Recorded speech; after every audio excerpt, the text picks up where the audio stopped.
ਸਤਨਾਮ ਸ਼੍ਰੀ ਵਾਹਿਗੁਰੂ ਸਾਹਿਬ JIO. ਦੁਰਿਓ ਦੁਰਿਓ ਵੇਚਨ ਕੋ ਚਹਿਓ, ਬਿਕਿਓ ਨਾ ਕਿਤ ਨਹਿ ਧਨ ਕੋ ਲਹਿਓ। ਦੁਰਿਓ ਦੁਰਿਓ ਵੇਚਨ ਕੋ ਚਹਿਓ, ਬਿਕਿਓ ਨਾ ਕਿਤ ਨਹਿ ਧਨ ਕੋ ਲਹਿਓ। ਸਤਨਾਮ ਸ੍ਰੀ ਵਾਹਿਗੁਰੂ ਜੀ। ਸ੍ਰੀ ਗੁਰ ਕੋ ਜਾ ਸਾਗਰ ਰੂਪ, ਉਜਾਗਰ ਸਭ ਲੋਕਨ ਮਾਓ। ਮੈਂ ਤਰਨ ਜਿਉ ਤੁਲਾ ਕਰਕੇ, ਨਿਜ ਬੁੱਧ ਤੇ ਪਾਰ ਪਰਿਓ ਬਚਾਓ। ਹੋਏ ਅਸੀਂ ਜਗ ਮੈਂ ਅਧਿਕਾਏ, ਤਉ ਮਨ ਮੈਂ ਅਤਿਸ਼ੈ ਤਸਾਓ।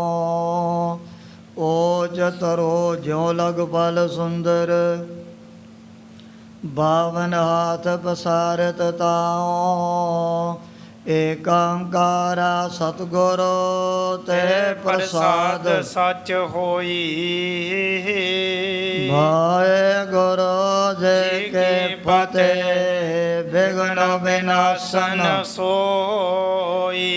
ਵਾਹਿਗੁਰੂ ਜੀ ਕੀ ਫਤਿਹ। ਬਿਘਨ ਵਿਨਾਸ਼ਨ ਸੋਈ। ਵਾਹਿਗੁਰੂ ਜੀ ਕਾ ਖਾਲਸਾ, ਵਾਹਿਗੁਰੂ ਜੀ ਕੀ ਫਤਿਹ।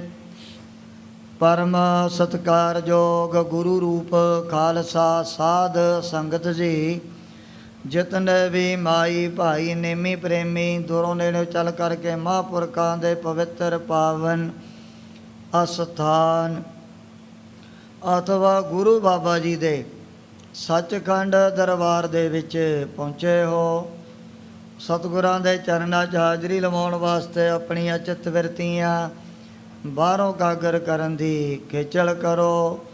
ਭਗਤ ਵਸ਼ਲ ਪਤਤ ਪਾਵਨ ਦੀਨਾ ਬੰਦੋ, ਤਿੰਨੇ ਲੋਕਾਂ ਦੇ ਮਾਲਕ ਸਾਂਝੇ ਰਹਿਬਰ ਨਿਰੰਕਾਰੀ ਜੋਤ ਸ੍ਰੀ ਗੁਰੂ ਗੋਬਿੰਦ ਸਿੰਘ ਜੀ ਮਹਾਰਾਜ ਦੀ ਪਾਵਨ ਕਥਾ ਚੱਲ ਰਹੀ ਹੈ। ਪਿਛਲੇ ਪ੍ਰਕਰਨ ਦੇ ਵਿੱਚ ਅਸੀਂ ਇਹ ਵਿਚਾਰ ਸਰਵਣ ਕੀਤੀ, ਜਿਹੜੇ ਵੱਡੇ ਵੱਡੇ ਮਸੰਤ ਦੇਸ਼ਾਂ ਔਰ ਵਿਦੇਸ਼ਾਂ ਦੇ ਵਿੱਚ ਵਿਚਰਨ ਵਾਲੇ ਸੀ, ਉਹਨਾਂ ਦੇ ਜੀਵਨ ਦੇ ਅੰਦਰ ਕਈ ਤਰ੍ਹਾਂ ਇਹੋ ਜਿਹੀਆਂ ਘਾਟਾਂ ਵੀ ਪੈਦਾ ਹੋ ਗਈਆਂ ਸਨ।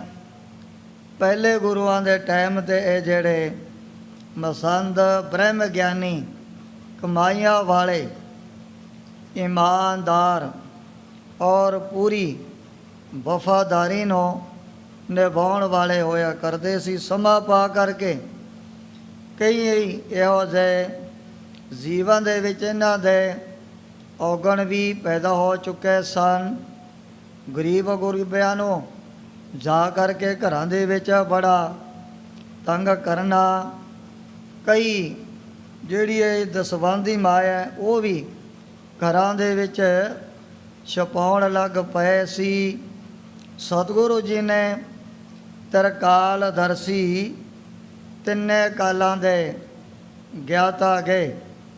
ਇਸ ਜਿਹੜੀ ਹੈ ਮਸੰਦਾਂ ਦੀ ਪ੍ਰਥਾ ਨੂੰ ਸਤਿਗੁਰੂ ਸੱਚੇ ਪਾਤਸ਼ਾਹ ਪਹਿਲਾਂ ਹੀ ਬੰਦ ਕਰਨਾ ਚਾਹੁੰਦੇ ਹਨ ਕਿ ਆਉਣ ਵਾਲੇ ਸਮੇਂ ਦੇ ਵਿੱਚ ਤਾਂ ਫਿਰ ਘਰ ਘਰ ਦੇ ਵਿੱਚ ਗੁਰੂ ਬਣ ਕਰਕੇ ਬੈਠ ਜਾਣੇ ਹਨ।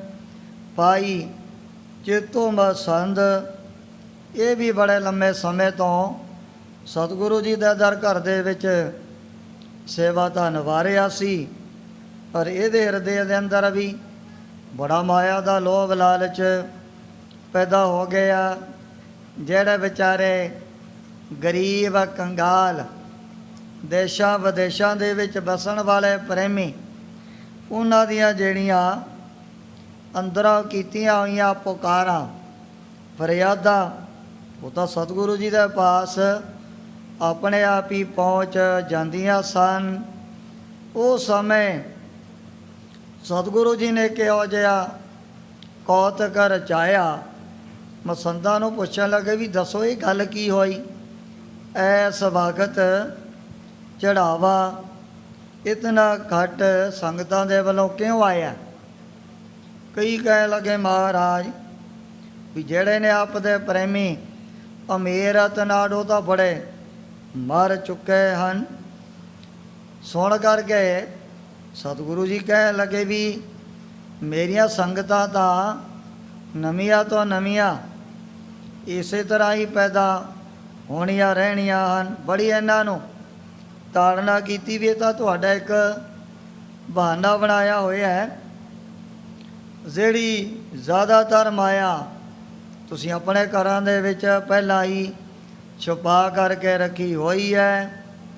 ਆਪਣਾ ਅਪਮਾਨ ਆਪਣੀ ਨਰਾਦਰੀ ਹੁੰਦੀ ਦੇ ਕਰਕੇ ਜੇ ਤੁਮ ਮਸੰਦ ਦੇ ਪਾਸ ਪਹੁੰਚੇ ਵੀ ਦੇਖੋ ਸਤਿਗੁਰੂ ਜੀ ਤਾਂ ਸਾਨੂੰ ਬੜਾ ਤਾੜਨ ਲੱਗ ਪਏ ਹਨ। ਇਹਨੇ ਫਿਰ ਅੱਗੇ ਜਾ ਕਰਕੇ ਜਗਤ ਮਾਤਾ ਗੁਜਰ ਕੌਰ ਜੀ ਦੇ ਪਾਸ ਸਿਫਾਰਿਸ਼ ਕੀਤੀ, ਮਾਤਾ ਜੀ ਤੁਸੀਂ ਇੱਕੋ ਇੱਕ ਸਤਿਗੁਰੂ ਜੀ ਨੂੰ ਸਮਝਾ ਸਕਦੇ ਹੋ ਤੇ ਬਾਕੀ ਤਾਂ ਹੁਣ ਗੋਬਿੰਦ ਰਾਜ ਜੀ ਤੇ ਤੇਜ ਪ੍ਰਤਾਪ ਤੋਂ ਡਰਦਾ ਹੋਇਆ ਸਾਹਮਣੇ ਕੋਈ ਬੋਲਦਾ ਹੀ ਨਹੀਂ, ਨਾ ਕੋਈ ਆਪਣੇ ਵੱਲੋਂ ਗੱਲਬਾਤ ਕਰ ਸਕਦਾ ਹੈ। ਮਾਤਾ ਜੀ ਨੂੰ ਵੀ ਉਸ ਸਮੇਂ ਸਤਿਗੁਰੂ ਜੀ ਨੇ ਉਹ ਬਚਨ ਦੱਸੇ ਵੀ ਇਹ ਤਾਂ ਮੇਰੇ ਪਿਆਰਿਆਂ ਨੂੰ ਮੇਰੇ ਸੇਵਕਾਂ ਦਾਸਾਂ ਨੂੰ ਦਿਨ ਰਾਤ ਬੜਾ ਤੰਗ ਕਰਦੇ ਰਹਿੰਦੇ ਹਨ। ਜੇ ਸੰਗਤਾਂ ਹੀ ਮਸੰਦਾਂ ਵੱਲੋਂ ਦੁਖੀ ਰਹਿਣ ਲੱਗ ਪਈਆਂ ਫਿਰ ਆਉਣ ਵਾਲੇ ਸਮੇਂ 'ਚ ਗੁਰ ਸਿੱਖੀ ਦਾ ਜਿਹੜਾ ਪ੍ਰਚਾਰ ਵੱਡੇ ਵੱਡੇ ਨਗਰਾਂ ਵੱਡੇ ਸ਼ਹਿਰਾਂ ਦੇ ਵਿੱਚ ਕਿਵੇਂ ਵਧੇਗਾ। ਇੱਕ ਗੈਂਡੇ ਦੇ ਮਾਸ ਦਾ ਬਣਾਇਆ ਹੋਇਆ ਚੂੜਾ ਕਿਸੇ ਗੁਰ ਸਿੱਖ ਨੇ ਚੇਤੋ ਮਸੰਦ ਨੂੰ ਫੜਾਇਆ ਵੀ ਆ ਜਿਹੜੀ ਮੇਰੀ ਭੇਟਾ ਤੈਂ ਮਹਾਰਾਜ ਦੇ ਚਰਨਾਂ 'ਚ ਹਾਜ਼ਰ ਕਰ ਦੇਣੀ ਹੈ। ਇਹ ਵੀ ਕੁਦਰਤੀ ਤੌਰ 'ਤੇ ਆਪਣੇ ਘਰੋਂ ਚੱਲ ਕਰਕੇ ਅਨੰਦਪੁਰ ਦੇ ਵਿੱਚ ਪਹੁੰਚ ਗਿਆ ਸੀ। ਪੁੱਛਿਆ ਸਾਰਿਆਂ ਨਾਲੋਂ ਜਿਹੜਾ ਵੱਡਾ ਮਸੰਦ ਹੈ ਭਾਈ ਚੇਤੋ ਜੀ ਵੀ ਮੇਰੀ ਭੇਟਾ ਤੈਂ ਸਤਿਗੁਰੂ ਜੀ ਦੇ ਚਰਨਾਂ 'ਚ ਪਹੁੰਚਾਈ ਹੈ ਜਾਂ ਨਹੀਂ। ਇਹ ਚੂੜਾ ਸੀ ਬੜਾ ਬੇਕੀਮਤ ਆ, ਇਹਨੇ ਭਾਵੇਂ ਵੇਚਣ ਦੀ ਕੋਸ਼ਿਸ਼ ਤਾਂ ਕੀਤੀ ਨਹੀਂ ਪਰ ਇਤਨੀ ਮਾਇਆ ਇਤਨਾ ਧਨ ਕੋਈ ਵੀ ਦੇਣ ਵਾਸਤੇ ਤਿਆਰ ਨਹੀਂ ਹੋਇਆ। ਅਖੀਰ ਨੂੰ ਸੋਚਿਆ ਵੀ ਆ ਜੀ ਸੌਗਾਤ ਤਾਂ ਸਤਿਗੁਰੂ ਜੀ ਦੇ ਚਰਨਾਂ ਦੇ ਵਿੱਚ ਹੀ ਪਹੁੰਚਣੀ ਚਾਹੀਦੀ ਹੈ। ਇੱਥੇ ਆਦਿਕ ਪ੍ਰਸੰਗ ਪਿੱਛੇ ਆਇਆ। ਅੱਗੇ ਜਿਸ ਪ੍ਰਕਾਰ ਸਤਿਗੁਰਾਂ ਦੀ ਪਵਿੱਤਰ ਪਾਵਨ ਕਥਾ ਦੇ ਤਾਈਂ ਗ੍ਰੰਥ ਕਰਤਾ ਭਾਈ ਸਾਹਿਬ ਭਾਈ ਸੰਤੋਖ ਸਿੰਘ ਜੀ ਚਾਰਨ ਕਰਦੇ ਨੇ। ਆਪਣੇ ਮਨਾਂ ਨੂੰ ਕਾਗਰ ਕਰਦੇ ਹੋਏ ਆਲਸ ਤੋਂ ਸਾਵਧਾਨ ਹੋ ਕਰਕੇ ਆਖੋ ਸਤਨਾਮ ਸ੍ਰੀ ਵਾਹਿਗੁਰੂ ਜੀ। ਸਤਨਾਮ ਸ਼੍ਰੀ ਵਾਹਿਗੁਰੂ ਜੀ। ਦੁਰਿਓ ਵੇਚਨ ਕੋ ਚਹਿਓ।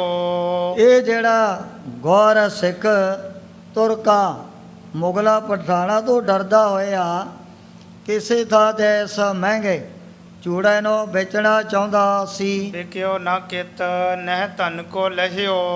ਕਈ ਵਪਾਰੀਆਂ ਦੇ ਪਾਸ ਪਹੁੰਚਿਆ ਵੀ ਪਰ ਕੋਈ ਵੀ ਇਤਨੀ ਮਾਇਆ ਇਤਨਾ ਧਨ ਦੇਣ ਵਾਸਤੇ ਤਿਆਰ ਨਹੀਂ ਹੋਇਆ ਸੀ। ਚਿਰੰਕਾਲ ਕੋ ਘਰ ਮੈਂ ਧਰਿਓ।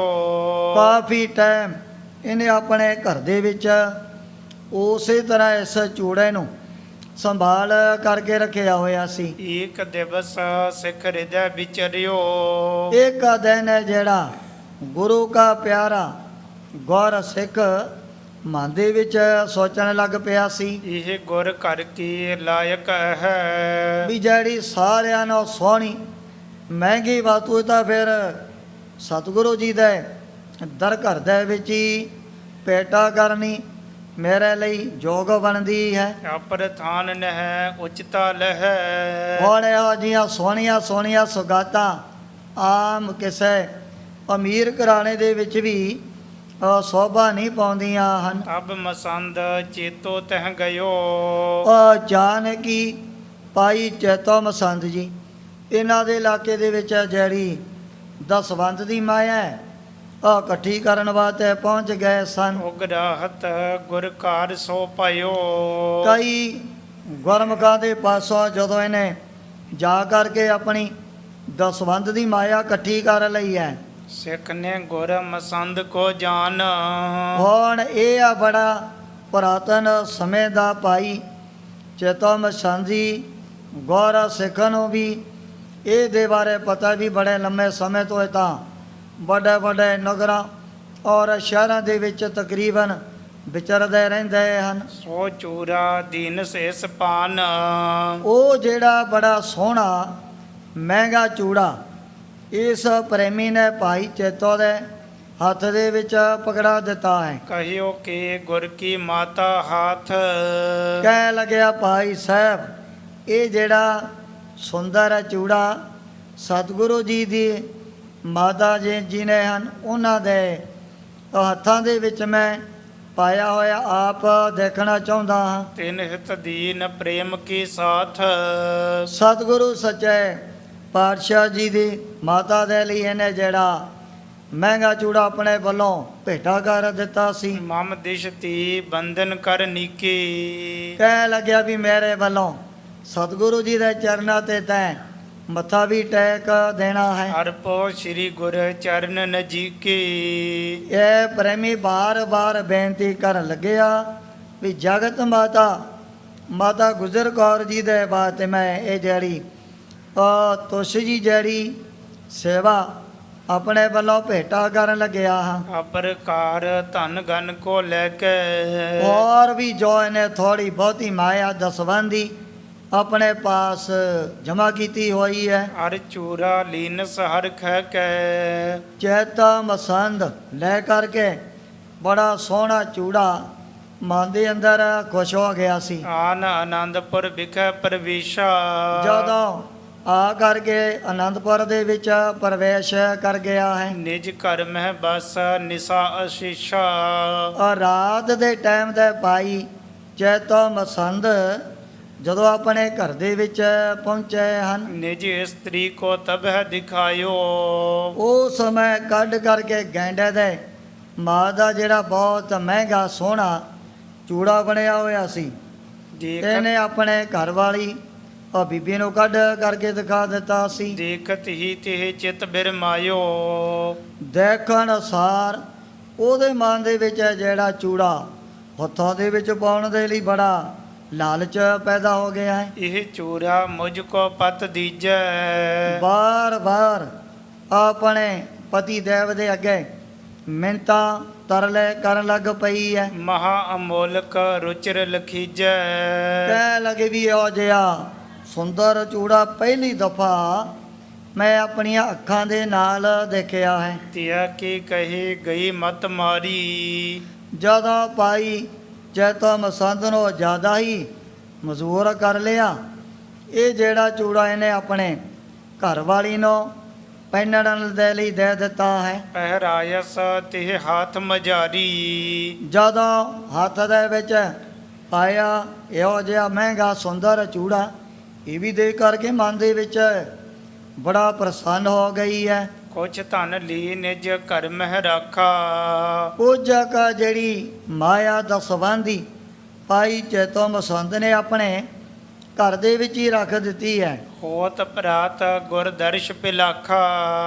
ਅਗਲੇ ਦਿਨ ਚੜੇ ਨੂੰ ਜਾ ਕਰਕੇ ਪਰੇ ਦਰਬਾਰ ਦੇ ਵਿੱਚ ਗੋਬਿੰਦ ਰਾਏ ਜੀ ਦੇ ਦਰਸ਼ਨ ਕੀਤੇ ਹਨ। ਦੀਨ ਸਕਾਰ ਖਜ਼ਾਨੇ ਪਾਈ। ਜਿਹੜੀ ਵੀ ਦਸਵੰਧ ਦੀ ਮਾਇਆ ਸੰਗਤਾਂ ਦੇ ਵੱਲੋਂ ਆਈ ਸਾਰੀ ਇਹਨੇ ਜਾ ਕਰਕੇ ਖਜ਼ਾਨੇ ਦੇ ਵਿੱਚ ਜਮ੍ਹਾਂ ਕਰਵਾ ਦਿੱਤੀ ਹੈ। ਰਹਿਓ ਸਮੀਪ ਬਹੁਰ ਤਿਸ ਪਾਈ। ਉਸੇ ਤਰ੍ਹਾਂ ਹੁਣ ਭਾਈ ਚੇਤੋ ਮਸੰਦ ਜੀ ਆਨੰਦਪੁਰ ਦੇ ਵਿੱਚ ਹੀ ਔਰ ਰਹਿਣ ਲੱਗ ਪਏ ਹਨ। ਜਿਸ ਸਿੱਖ ਨੇ ਚੂਰਾ ਕਰ ਦੀਨ, ਹੁਣ ਜਿਸ ਗੁਰਮੁਖ ਨੇ ਬੜਾ ਮਹਿੰਗਾ ਸੁੰਦਰ ਚੂੜਾ ਗੈਂਡੇ ਦੇ ਮਾਸ ਦਾ ਬਣਿਆ ਹੋਇਆ ਆਪਣੇ ਵੱਲੋਂ ਇਹਨੇ ਭਾਈ ਚੇਤੋ ਮਸੰਦ ਨੂੰ ਫੜਾਇਆ ਸੀ, ਸੋ ਆਇਓ ਦਰਸ਼ਨ ਇਛ ਕੀਨ।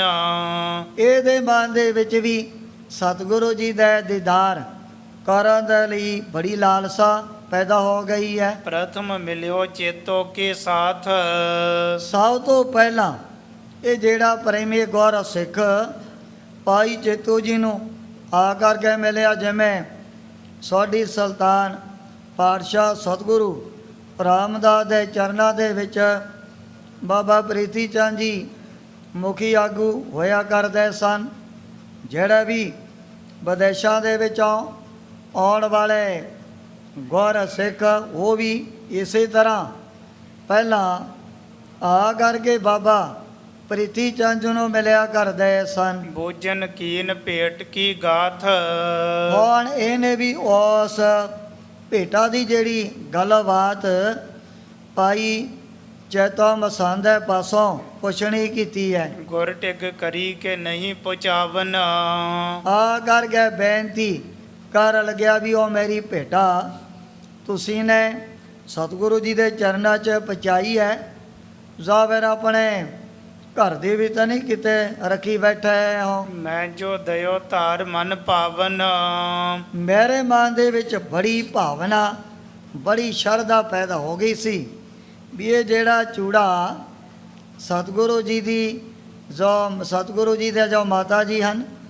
ਉਹਨਾਂ ਦੇ ਹੱਥ ਦੇ ਵਿੱਚ ਪਾਉਣ ਦੇ ਬੜਾ ਜ਼ੋਗ ਬਣਿਆ ਹੋਇਆ ਹੈ। ਸੁਨ ਚੇਤੋ ਕਹਿਓ ਤੈਂ ਜੋ ਦੀਨ, ਸੋਹਣਾ ਕਰਕੇ ਭਾਈ ਚੇਤੋ ਜੀ ਕਹਿ ਲੱਗੇ ਵੀ ਪਹਿਲਾਂ ਵੀ ਅਸੀਂ ਸਾਰੇ ਪਦਾਰਥ ਗੁਰਸਿੱਖਾਂ ਦੇ ਲਿਆ ਕਰਕੇ ਮਹਾਰਾਜ ਦੇ ਚਰਨਾਂ 'ਚ ਹੀ ਭੇਟਾ ਕਰ ਦਿੰਦੇ ਹਾਂ। ਸੋ ਮੈਂ ਗੁਰੂ ਅਰਪ ਬੋ ਕੀਨ, ਉਹ ਜਿਹੜਾ ਜੇ ਚੂੜਾ ਮੈਂ ਸਤਿਗੁਰੂ ਜੀ ਦੇ ਚਰਨਾਂ 'ਚ ਆਪਣੇ ਵੱਲੋਂ ਅਰਪਣ ਕਰ ਦਿੱਤਾ ਹੈ। ਬਹੁਤ ਖੁਸ਼ੀ ਗੁਰ ਕੀ ਤਬ ਹੋਈ, ਭਾਈ ਚੇਤੋ ਜੀ ਕਹਿਣ ਲੱਗੇ ਵੀ ਦੇ ਕਰਕੇ ਚੂੜੇ ਨੂੰ ਸਤਿਗੁਰੂ ਜੀ ਨੇ ਤੇਰਾ ਉੱਪਰ ਬੜੀਆਂ ਖੁਸ਼ੀਆਂ ਕੀਤੀਆਂ ਸਨ। ਸੁਖ ਭੋਗੋ ਨਹਿ ਸੰਸੈ ਕੋਈ, ਤੈਨੂੰ ਮਹਾਰਾਜ ਦੇ ਚਰਨਾਂ 'ਚੋਂ ਸਾਰੇ ਸੁੱਖ ਪ੍ਰਾਪਤ ਹੋ ਜਾਣੇ ਹਨ, ਕੋਈ ਵੀ ਐਸੀ ਸੰਸ਼ੈ ਵਾਲੀ ਬਾਕੀ ਗੱਲ ਨਹੀਂ ਰਹੀ ਹੈ। ਹੋਰ ਕਹਿਓ ਮੂਰਖ ਨੇ ਜਬੈ, ਪਰ ਜਦੋਂ ਮੂਰਖ ਮਤ ਵਾਲੇ ਨੇ ਆਪਣੇ ਵੱਲੋਂ ਇਹ ਸਾਰੀਆਂ ਗੱਲਾਂ ਬਾਤਾਂ ਝੂਠੀਆਂ ਹੀ ਗੁਰ ਸਿੱਖ ਨੂੰ ਕਹਿ ਦਿੱਤੀਆਂ ਸਨ, ਚਿਤ ਚਿੰਤਾ ਵਿਆਪੀ ਚਿਤ ਆਤ ਤਬੈ, ਉਸ ਵਕਤ ਭਾਈ ਚੇਤੋ ਦੇ ਹਿਰਦੇ ਦੇ ਅੰਦਰ ਬੜੀ ਚਿੰਤਾ ਬੜਾ ਇੱਕ ਫਿਕਰ ਖੜਾ ਹੋ ਗਿਆ ਸੀ ਆਸ ਚੋਰਾ ਬਹੁ ਮੋਲਾ ਸੁੰਦਰ, ਵੀ ਜਿਹੜਾ ਇਹੋ ਜਿਹਾ ਬੇਕੀਮਤਾ ਸੁੰਦਰ ਚੂੜਾ ਇਹੋ ਜਿਹੇ ਵੱਡੇ ਵੱਡੇ ਰਾਜੇ ਮਹਾਰਾਜਿਆਂ ਨੂੰ ਵੀ ਨਹੀਂ ਪ੍ਰਾਪਤ ਹੁੰਦਾ ਹੈ। ਅਪਰ ਨਹੀਂ ਸਿੱਖੀ ਕੇ ਅੰਦਰ, ਬੜਾ ਅਮੀਰ ਤਨਾੜ ਗੁਰਮੁਖ ਬਾਦੇ ਜ਼ਰੂਰ ਨੇ ਦੇਸ਼ਾਂ ਵਿਦੇਸ਼ਾਂ 'ਚ, ਪਰ ਇਹੋ ਜਿਹਾ ਜਿਹੜਾ ਸੁੰਦਰ ਚੂੜਾ ਕਦੇ ਵੀ ਕਿਸੇ ਦੇ ਪਾਸੋਂ ਪ੍ਰਾਪਤ ਨਹੀਂ ਹੋਣਾ ਹੈ। ਸਤਿਗੁਰ ਨਿਕਟ ਜਾਏ ਮਤ ਕਹੈ, ਭਾਈ ਚੇਤੋ ਮਸੰਦ ਜੀ ਹੁਣ ਸੋਚਣ ਲੱਗੇ ਵੀ ਕੋਈ ਪਤਾ ਨਹੀਂ ਜੇ ਕੱਲ੍ਹ ਨੂੰ ਇਹ ਪ੍ਰੇਮੀ ਮਹਾਰਾਜ ਦੇ ਪਾਸ ਮੱਥਾ ਟੇਕਣ ਵਾਸਤੇ ਚਲਿਆ ਗਿਆ, ਇਹਨੇ ਜਾ ਕਰਕੇ ਫਿਰ ਉਸ ਚੂੜਾ ਦੀ ਗੱਲਬਾਤ ਜ਼ਰੂਰ ਤੋਰ ਲੈਣੀ ਹੈ। ਤਉ ਮਮ ਭੀਤ ਸਕਲ ਜਨ ਲਹੈ, ਫਿਰ ਜਿਹੜਾ ਮੇਰਾ ਇਹ ਝੂਠ ਬੋਲਣ ਦਾ ਸਾਰਾ ਹੀ ਭੇਦ ਸੰਗਤਾਂ ਦੇ ਵਿੱਚ ਖੁੱਲ੍ਹ ਜਾਏਗਾ। ਜਾਤੀ ਯਤਨ ਕਰੋ ਅਬ ਐਸੀ, ਹੁਣ ਭਾਈ ਚੇਤੋ ਜੀ ਆਪਣੇ ਝੂਠ ਨੂੰ ਛਪਾਉਣ ਦੇ ਲਈ ਕਈ ਪ੍ਰਕਾਰ ਦੇ ਉਪਾਅ ਯਤਨ ਸੋਚਣ ਲੱਗ ਪਏ ਸਨ। ਇਹ ਸਿੱਖਾ ਗੁਰ ਟਿਕ ਜਾਏ ਨਾ ਜੈਸੀ, ਇਹ ਜਿਹੜਾ ਗੁਰ ਸਿੱਖ ਕਦੇ ਵੀ ਜਦੋਂ ਮਹਾਰਾਜ ਦੇ ਦਰਬਾਰ ਦੇ ਵਿੱਚ ਨਹੀਂ ਜਾਏਗਾ, ਇਹ ਮੇਰੀਆਂ ਸਾਰੀਆਂ ਗੱਲਾਂ ਦੇ ਉੱਪਰ ਉਸੇ ਤਰ੍ਹਾਂ ਪੜਦਾ ਪੈ ਜਾਣਾ ਹੈ। ਮਿਲਿਓ ਸੋ ਦਵਾਰ ਪਾਲ ਸੰਗ ਜਾਈ। ਉਸ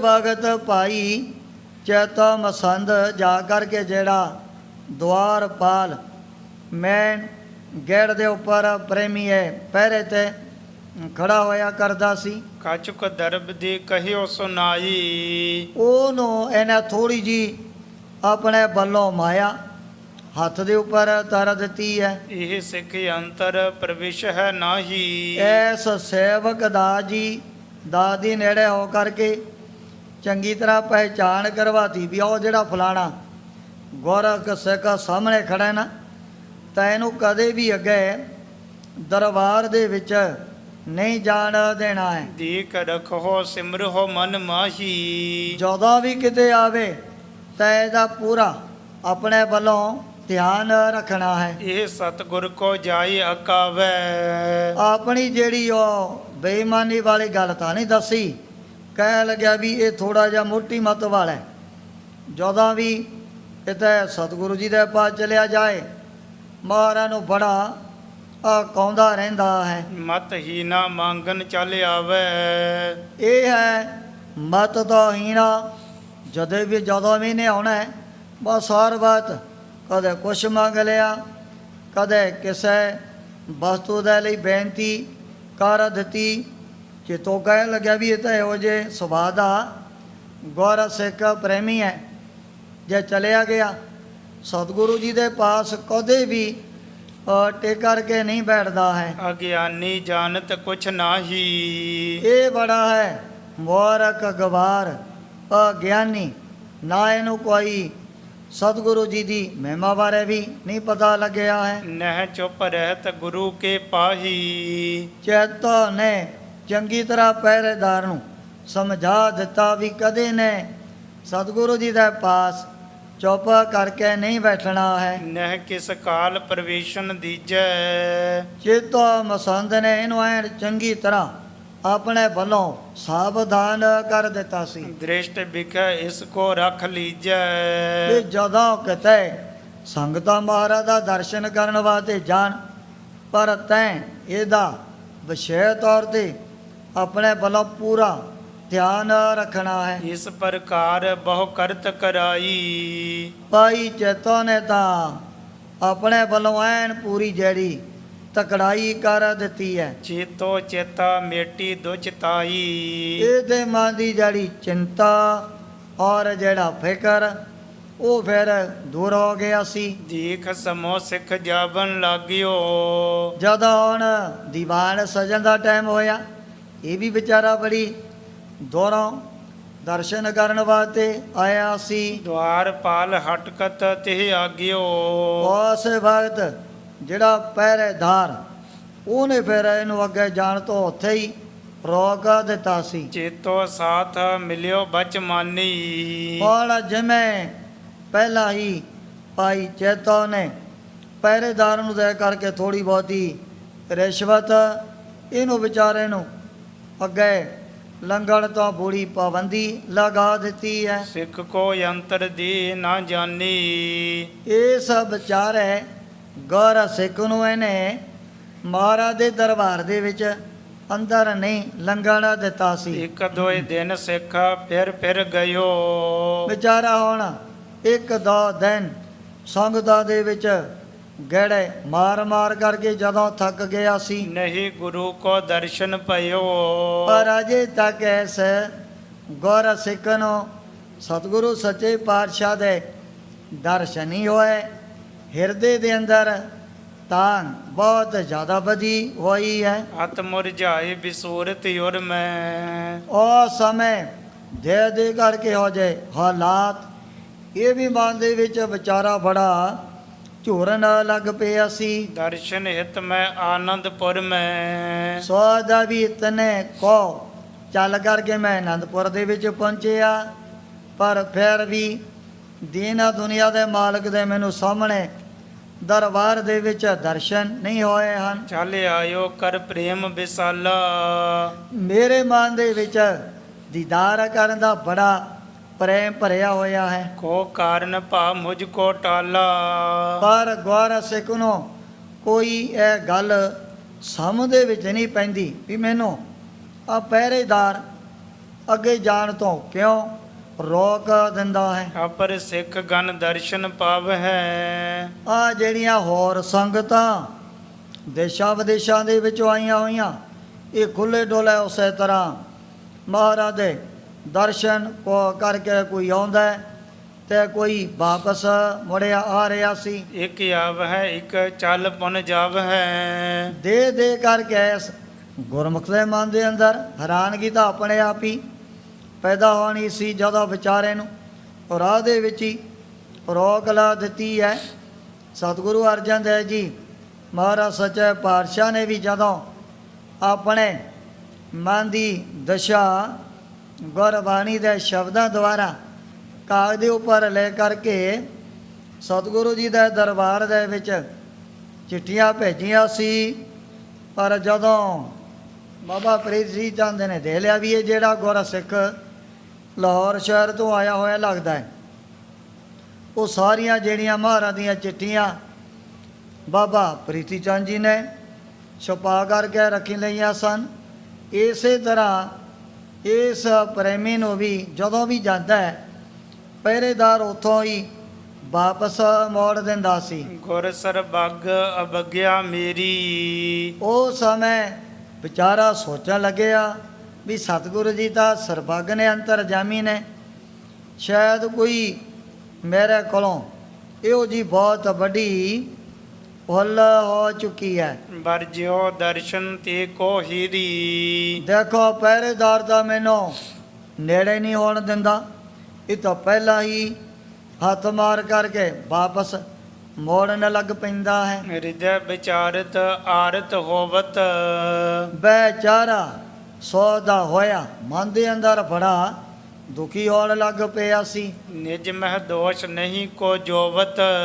ਪਰ ਜਦੋਂ ਇਹ ਸੇਵਕ ਦਾਸ ਆਪਣੇ ਹਿਰਦੇ ਦੇ ਅੰਦਰ ਝਾਤੀ ਮਾਰ ਕੇ ਦੇਖਦੇ ਵੀ ਕਿਹੜਾ ਇਹੋ ਜਿਹਾ ਔਗਣ ਜਾਂ ਕੋਈ ਮੇਰੇ ਤੋਂ ਬਹੁਤ ਵੱਡਾ ਅਪਰਾਧ ਹੋ ਗਿਆ ਜਿਸ ਕਰਕੇ ਅਜੇ ਤੱਕ ਮੈਨੂੰ ਸਤਿਗੁਰੂ ਜੀ ਦੇ ਸੰਗਤਾਂ ਦੇ ਵਿੱਚ ਦਰਸ਼ਨ ਹੀ ਪ੍ਰਾਪਤ ਹੋਏ ਹਨ। ਜਹ ਬੈਠਿਓ ਤਹ ਬੈਠਿਓ ਰਹੇ। ਹੁਣ ਇਹਦੇ ਮਨ ਦੇ ਅੰਦਰ ਇਤਨੀ ਉਦਾਸੀ ਪੈਦਾ ਹੋ ਗਈ, ਵਿਚਾਰਾ ਦੁਖੀ ਹੋ ਕੇ ਜਿੱਥੇ ਬੈਠ ਗਿਆ, ਬੈਠਿਆਂ ਬਿਠਾਇਆਂ ਉੱਥੇ ਹੀ ਕਈ ਘੰਟੇ ਬਤੀਤ ਹੋ ਜਾਂਦੇ ਹਨ। ਜਿਤ ਦੇਖਤ ਦੇਖਤ ਨਹਿ ਲਹੈ। ਜਿੱਧਰਲੇ ਪਾਸੇ ਦੇਖਣ ਲੱਗ ਗਿਆ ਉਸ ਦਿਸ਼ਾ ਦੇ ਵਾਲੇ ਦੀ ਟੇਕਾ ਟਿਕੀ ਲੱਗ ਜਾਂਦੀ ਹੈ। ਹੋਏ ਦਿਲਗੀਰ ਬਹਿਰ ਕੋ ਗਇਓ।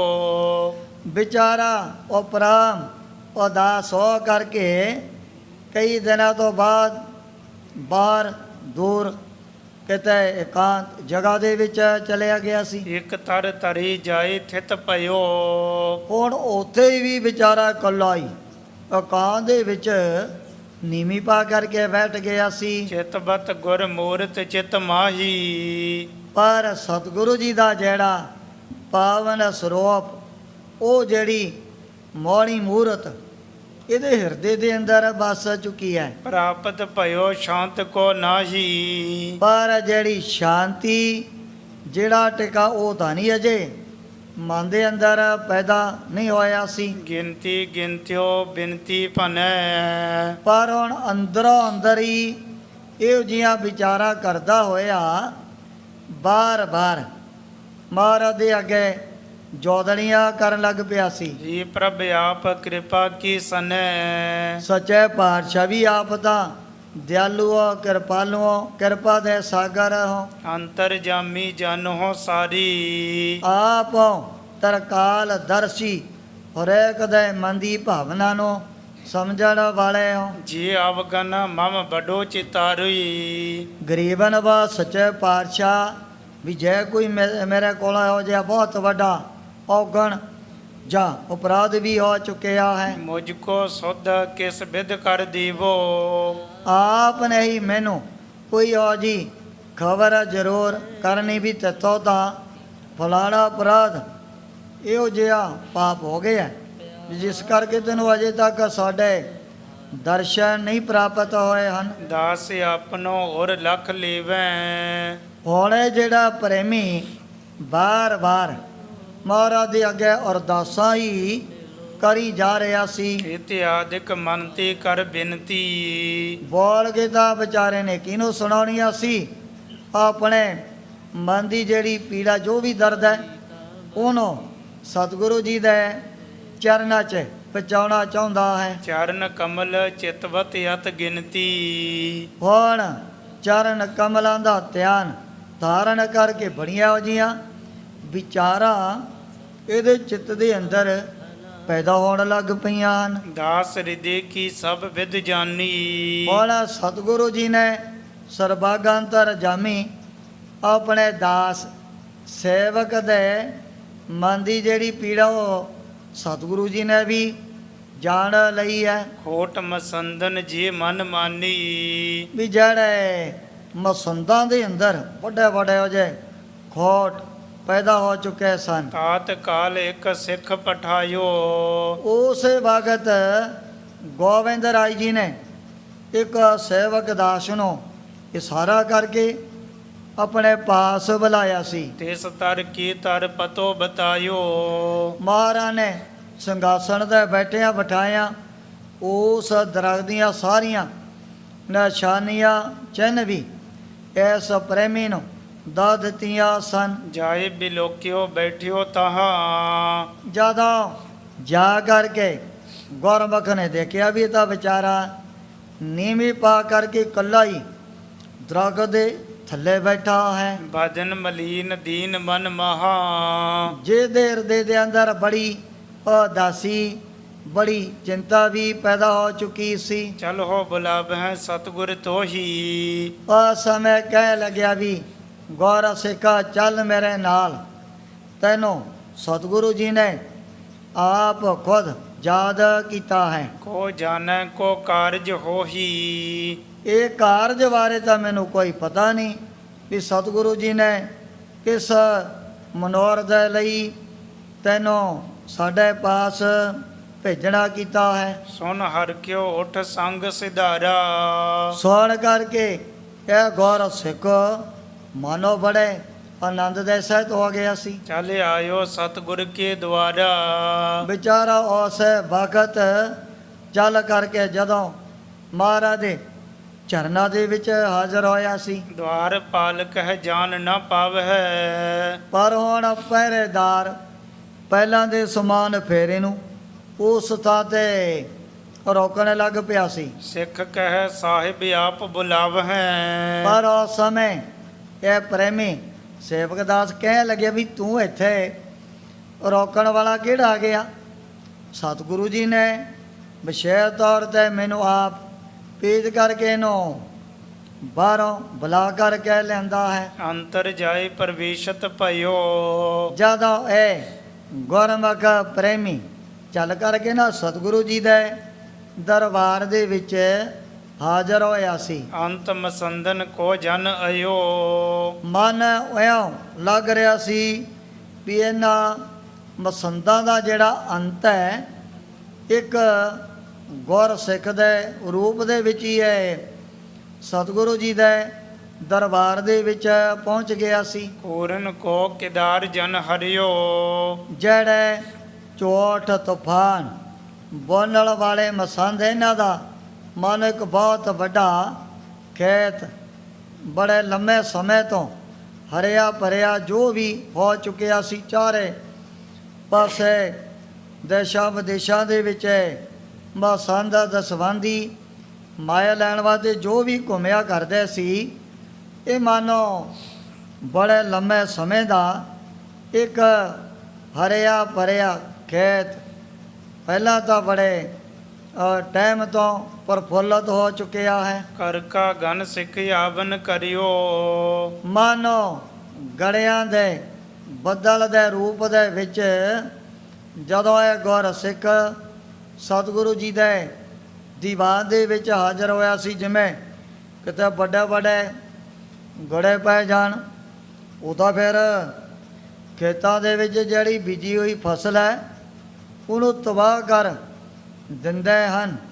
ਇਸੇ ਤਰ੍ਹਾਂ ਦੀ ਹੈ ਜਿਹੜੀ ਮਸੰਦਾ ਰੂਪੀ ਖੇਤੀ ਬੜੀ ਹਰਿਆਵਲਤਾ ਦੇ ਸਹਿਤ ਜੋ ਬੜੇ ਲੰਮੇ ਸਮੇਂ ਤੋਂ ਖੜੀ ਹੈ। ਮਾਨੋ ਇਹ ਗੁਰ ਸਿੱਖ ਦੇ ਰੂਪ ਦੇ ਵਿੱਚ ਬਹੁਤ ਵੱਡੀ ਗੜਿਆਂ ਦੀ ਵਰਖਾ ਪੈਣ ਲੱਗ ਪਈ ਸੀ। ਦੋਹਰਾ ਸਿੱਖ ਪ੍ਰਵੇਸ਼ਿਓ ਅੰਤਰੀ ਪ੍ਰੇਮ ਨਿਰੰਤਰ ਧਾਰ। ਪ੍ਰੇਮ ਨਿਰੰਤਰ ਧਾਰ। ਇਸ ਗੁਰਸਿੱਖ ਦੇ ਅੰਦਰ ਕਿਹੋ ਜਿਹਾ ਪ੍ਰੇਮ, ਇਹੋ ਜਿਹਾ ਪਿਆਰ ਭਰਿਆ ਹੋਇਆ ਸੀ।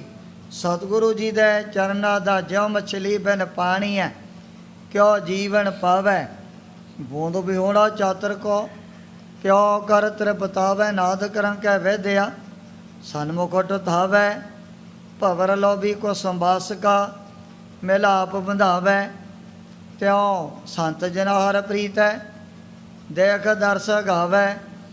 ਇਹੋ ਜਿਹਾ ਜਿਹੜਾ ਪ੍ਰੇਮ ਇਸ ਗੁਰ ਸਿੱਖ ਦੇ ਹਿਰਦੇ ਦੇ ਅੰਦਰ ਵੱਧ ਚੁੱਕਿਆ ਸੀ। ਕਲਗੀ ਧਰ ਦਰਸ਼ਿਓ ਤਬ ਹੈ ਲਖ ਸਭ ਜਗ ਕਰਤਾਰ। ਜਦੋਂ ਸਾਹਮਣੇ ਦੀਨ ਦੁਨੀਆ ਦੇ ਮਾਲਕ ਦੇ ਇਸ ਪ੍ਰੇਮੀ ਨੇ ਨੇਤਰ ਭਰ ਕੇ ਦਰਸ਼ਨ ਕੀਤੇ ਹਨ। ਚੌਪਈ ਪਾਰ ਬ੍ਰਹਮ ਕੀ ਮੂਰਤ ਜੋਤ।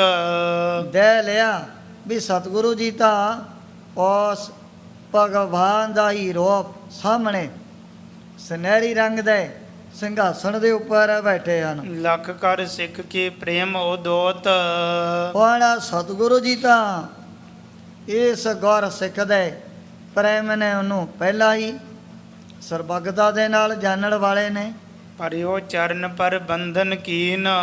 ਉਸ ਵਕਤ ਇਹਨੇ ਤਾਂ ਲੰਮਿਆ ਪੈ ਕੇ ਮਹਾਰਾਜ ਦੇ ਅੱਗੇ ਬਾਰ-ਬਾਰ ਡੰਡੌਤਾਂ ਕੀਤੀਆਂ ਸਨ। ਪੁਨ ਸਨਮੁਖ ਬੈਠਿਓ ਸੁਖ ਲੀਨ।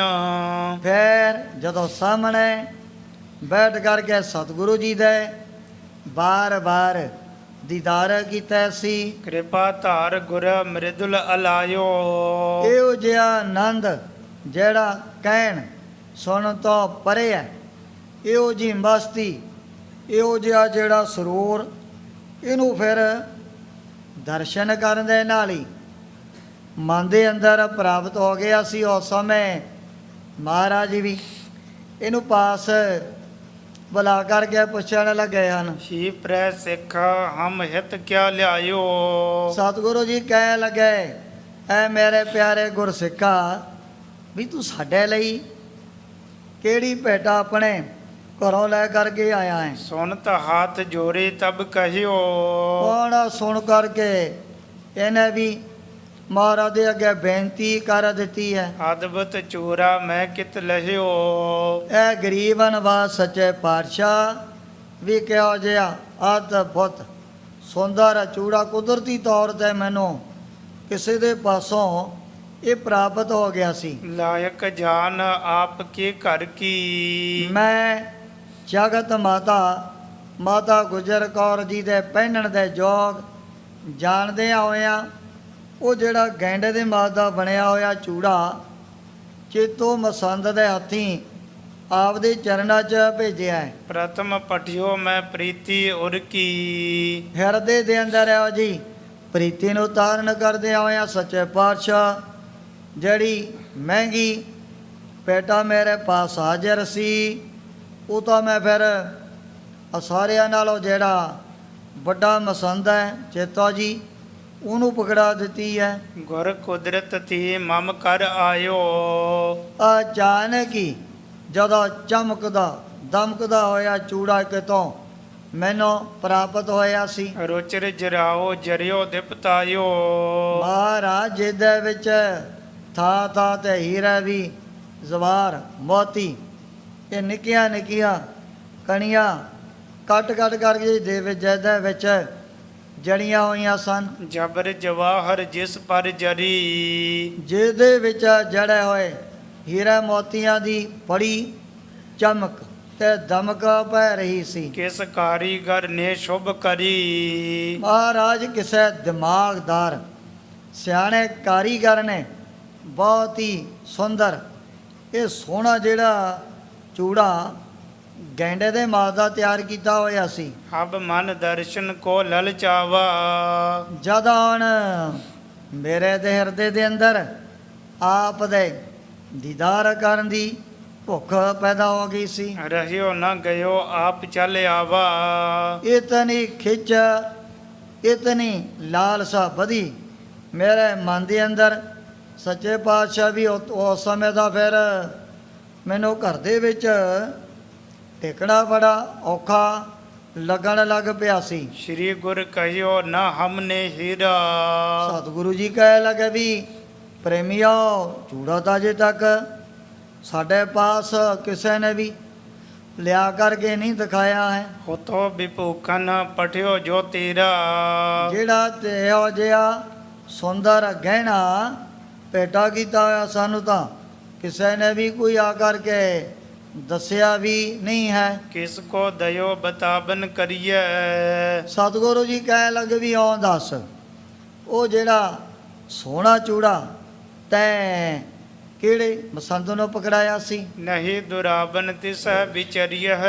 ਪਰ ਇਹ ਜਿਹੜੀ ਗੱਲ ਤੈਂ ਮਸੰਦਾਂ ਤੋਂ ਡਰਦਿਆਂ ਹੋਇਆਂ ਕੋਈ ਮਨ ਦੇ ਵਿੱਚ ਛੁਪਾ ਕਰਕੇ ਨਹੀਂ ਰੱਖਣੀ ਹੈ। ਮਹਾਰਾਜ ਜੀ ਮਹਾ ਮਸੰਦ।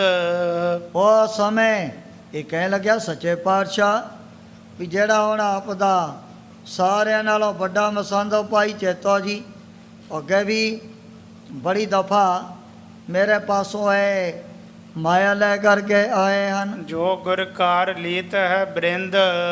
ਜਿਹੜੇ ਬੜੇ ਗੁਰ ਸਿੱਖਾਂ ਦੇ ਪਾਸੋਂ ਦਸਵੰਦੀ ਮਾਇਆ ਉਗਰਾ ਕਰਕੇ ਲਿਆਉਂਦੇ ਹਨ। ਚੇਤੋ ਨਾਮ ਮੋਟ ਤਨ ਜਾਹੀ। ਜਿਹਦਾ ਸਰੀਰ ਵੀ ਬੜਾ ਭਾਰਾ ਹੈ, ਸਾਰੀਆਂ ਸੰਗਤਾਂ ਨੂੰ ਦੇਸ਼ਾਂ ਵਿਦੇਸ਼ਾਂ ਦੇ ਵਿੱਚ ਜਾਣਨ ਵਾਲੀਆਂ ਹਨ। ਮੈਂ ਸੰਭਾਰ ਦੀਨ ਸਤਿਸ ਪਾਹੀ। ਗਰੀਬਨ ਵਾ ਸੱਚਾ ਪਾਤਸ਼ਾਹ ਵੀ ਮੈਂ ਤਾਂ ਚੂੜਾ ਪਕੜਾਉਣ ਵੇਲੇ ਵੀ ਆਪਣੇ ਵੱਲੋਂ ਵਿਸ਼ੇਸ਼ ਤੌਰ ਤੇ ਭਾਈ ਚੇਤੋ ਜੀ ਦੇ ਅੱਗੇ ਹੱਥ ਜੋੜੇ ਸਨ। ਲੈ ਸੰਗਤ ਤੇ ਬ੍ਰਿੰਦਾ ਕੋਰ। ਜਿਹੜੇ ਰੋਜ਼ ਦੀ ਰੋਜ਼ ਪਤਾ ਨਹੀਂ ਕਿਤਨੀਆਂ ਸੁਗਾਤਾਂ ਸੰਗਤਾਂ ਦੇ ਪਾਸੋਂ ਲੈ ਕਰਕੇ ਆਉਂਦੇ ਹਨ। ਗ੍ਰਹਿਣ ਕਰੀ ਆਇਓ ਤੁਮ ਔਰ। ਮਹਾਰਾਜ ਜੋ ਵੀ ਹੈ ਸੋਨਾ ਚਾਂਦੀ ਹੈ ਮਾਇਆ ਹੈ, ਬੜੇ ਤੋਹਫੇ ਅੱਗੇ ਵੀ ਭਾਈ ਚੇਤੋ ਮਸੰਦ ਜੀ ਆਪ ਦੇ ਚਰਨਾਂ 'ਚ ਅਰਪਣ ਕਰਦੇ ਹਨ। ਜਿਮ ਨਹਿ ਜਨ ਹੈ ਸਭ ਕਿਛ ਜਾਨ। ਹੁਣ ਸਤਿਗੁਰੂ ਜੀ ਇਉਂ ਬਚਨ ਕਰ ਰਹੇ ਨੇ ਵੀ ਜਿਵੇਂ ਮਹਾਰਾਜ ਨੂੰ ਕੋਈ ਕਿਸੇ ਗੱਲ ਦੇ ਬਾਰੇ ਪਤਾ ਹੀ ਨਹੀਂ ਹੁੰਦਾ ਹੈ। ਸਿੱਖ ਭੇਜਿਓ ਚੇਤੋ ਇਤਿਆਨ। ਉਸੇ ਵਕਤ ਫਿਰ ਸਤਿਗੁਰੂ ਜੀ ਨੇ ਭਾਈ ਚੇਤੋ ਮਸੰਦ ਨੂੰ ਬੁਲਾਉਣ ਵਾਸਤੇ ਇੱਕ ਗੁਰ ਸਿੱਖ ਨੂੰ ਭੇਜ ਦਿੱਤਾ ਸੀ। ਬੈਠਿਓ ਹੁਤੋ ਨਿਕੇਤ ਮਝਾਰੀ। ਜਿਹੜਾ ਹੁਣ ਪਹਿਲਾਂ ਹੀ ਮਾਇਆ ਨੂੰ ਸੰਭਾਲਦਾ ਹੋਇਆ ਆਪਣੇ ਬਹੁਤ ਵੱਡੇ ਘਰ ਦੇ ਵਿੱਚ ਬੈਠਾ ਸੀ। ਕਹਿਓ ਚਲੋ ਸਤਿਗੁਰੂ ਹਕਾਰੀ। ਉਹ ਪ੍ਰੇਮੀ ਕਹਿ ਲੱਗਿਆ ਭਾਈ ਚੇਤੋ ਜੀ ਤੁਹਾਨੂੰ ਸਤਿਗੁਰੂ ਜੀ ਦੀਵਾਨ ਦੇ ਵਿੱਚ ਯਾਦ ਕਰਦੇ ਨੇ। ਸੁਣਤ ਸਚਿੰਤ ਉਠਿਓ ਤਤਕਾਲਾ। ਸੁਣਨ ਅਨੁਸਾਰ ਚਿੰਤਾ ਫਿਕਰ ਤਾਂ ਉਸੇ ਵਕਤ ਇਹਦੇ ਮਨ ਦੇ ਵਿੱਚ ਪੈਦਾ ਹੋ ਗਿਆ। ਜਿਵੇਂ ਕਹਿੰਦੇ ਆ ਵੀ ਫਲਾਣੇ ਦਾ ਆ ਮੱਥਾ ਠਣਕਣ ਲੱਗ ਪਿਆ ਵੀ ਕੋਈ ਮੇਰਾ ਕਿਤੇ ਇਹੋ ਜਿਹਾ ਭਾਵਤਾ ਨਹੀਂ ਉਹ ਗਾੜਾ ਚੁੱਕਿਆ। ਇਸੇ ਤਰ੍ਹਾਂ ਦੀ ਜਿਹੜੀ ਚਿੰਤਾ ਫਿਕਰ ਸੁਣ ਕਰਕੇ ਚੇਤੋ ਮਸੰਦ ਹੈ ਹਿਰਦੇ ਦੇ ਅੰਦਰ ਵੀ ਪੈਦਾ ਹੋ ਗਈ ਸੀ। ਸਿੱਖ ਕੇ ਸੰਗ ਗੁਰੂ ਢਿੱਗ ਚਾਲਾ। ਜਦੋਂ ਭਾਈ ਚੇਤੋ ਮਸੰਦ ਇਸ ਗੁਰ ਸਿੱਖ ਦੇ ਸਮੇਤ ਮਹਾਰਾਜ ਦੇ ਪਾਸ ਹਾਜ਼ਰ ਹੋ ਗਏ ਹਨ। ਜਾਏ ਪ੍ਰਭੂ ਕੇ ਖਰੋ ਅਗਾਰੀ। ਭਾਈ ਚੇਤੋ ਮਸੰਦ ਸਤਿਗੁਰੂ ਜੀ ਦੇ ਜਾ ਕਰਕੇ ਸਾਹਮਣੇ ਖੜੇ ਹੋ ਗਏ ਹਨ। ਗੁਰ ਆਇਸ ਲਖ ਸਿੱਖ ਉਚਾਰੀ। ਉਸ ਸਮੇਂ ਸਤਿਗੁਰੂ ਜੀ ਦੀ ਆਗਿਆ ਪਾ ਕਰਕੇ ਉਹ ਜਿਹੜਾ ਪ੍ਰੇਮੀ ਇਸ ਚੂੜੇ ਦੀ ਜਿਹੜੀ ਗੱਲਬਾਤ ਆਪਣੇ ਵੱਲੋਂ ਦੱਸਣ ਲੱਗ ਪਿਆ ਹੈ। ਸੁਨ ਭਾਈ ਮੈਂ ਚੂਰਾ ਦੀਨਾ। ਕਹਿ ਲੱਗਿਆ ਭਾਈ ਸਾਹਿਬ ਤੁਹਾਨੂੰ ਮੈਂ ਇੱਕ ਬੜਾ ਬੇਕੀਮਤਾ ਸੋਹਣਾ ਜਿਹੜਾ ਚੂੜਾ ਆਪਣੇ ਵੱਲੋਂ ਭੇਟਾ ਕੀਤਾ ਸੀ। ਗੁਰ ਕਰ ਹਿਤ ਸਮਝਾਵਨ ਕੀਨਾ। ਮੈਂ ਪਹਿਲਾਂ ਹੀ ਤੈਨੂੰ ਬੇਨਤੀ ਕਰ ਦਿੱਤੀ ਸੀ ਵੀ ਇਹ ਜਿਹੜਾ ਸੁੰਦਰ ਚੂੜਾ ਮਹਾਰਾਜ ਦੀ ਸੇਵਾ ਦੇ ਵਿੱਚ ਪਹੁੰਚਣਾ ਚਾਹੀਦਾ ਹੈ। ਆਨਿਓ ਗੁਰੂ ਕਾਰ ਕੀ ਸਾਥ। ਉਹ ਜਿਹੜਾ ਚੂੜਾ ਮੈਂ ਜਿਹੜੀ ਦਸਵੰਦੀ ਮਾਇਆ ਹੈ, ਉਹਦੇ ਸਮੇਤ ਹੀ ਤੈਨੂੰ ਪਕੜਾ ਦਿੱਤਾ ਸੀ। ਅਰਪਣ ਕਰਿਓ ਕਿ ਨਹਿ ਢਿਗਨਾਥ। ਪਰ ਤੈ ਅਜੇ ਤੱਕ ਉਹ ਜਿਹੜੀ ਭੇਟਾ, ਉਹ ਜਿਹੜੀ ਸੌਗਾਤ ਮਹਾਰਾਜ ਦੇ ਚਰਨਾਂ 'ਚ ਹਾਜ਼ਰ ਨਹੀਂ ਕੀਤੀ ਹੈ। ਇਨਹ ਨਿਹਾਰਨ ਕਿਉਂ ਨਾ ਕੀਨਾ। ਆ ਸਤਿਗੁਰੂ ਜੀ ਨੇ ਤਾਂ ਅਜੇ ਤੱਕ ਇਹੋ ਜਿਹਾ ਚਮਕਦਾ ਦਮਕਦਾ ਹੋਇਆ ਗੈਂਡੇ ਦੇ ਮਾਤ ਦਾ ਬਣਿਆ ਚੂੜਾ ਵੀ ਨਹੀਂ ਦੇਖਿਆ ਹੈ। ਸੋ ਤੈ ਆਨ ਕਹੋ ਕਿਸ ਦੀਨਾ।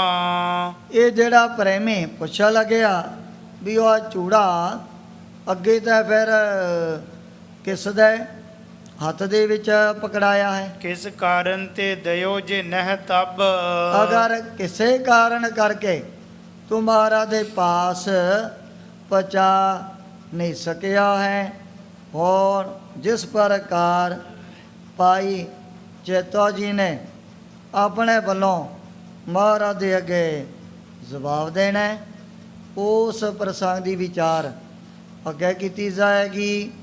इं श्री गुरु गोबिंद सिंह जी महाराज गुरता गद्दी ते विराजमान हो करके अपने पवित्र उपदेश ਅਤੇ ਦਰਸ਼ਨਾਂ ਦੁਆਰਾ ਬੜ ਭਾਗਿਆ ਗੁਰ ਸਿੱਖਾ ਤਾਈ ਨੇ ਹਾਲ ਕਰ ਰਹੇ ਨੇ। ਕਿਸ ਕਾਰਨ ਤੇ ਦਇਓ ਜੇ ਨਹਿ ਤਬ।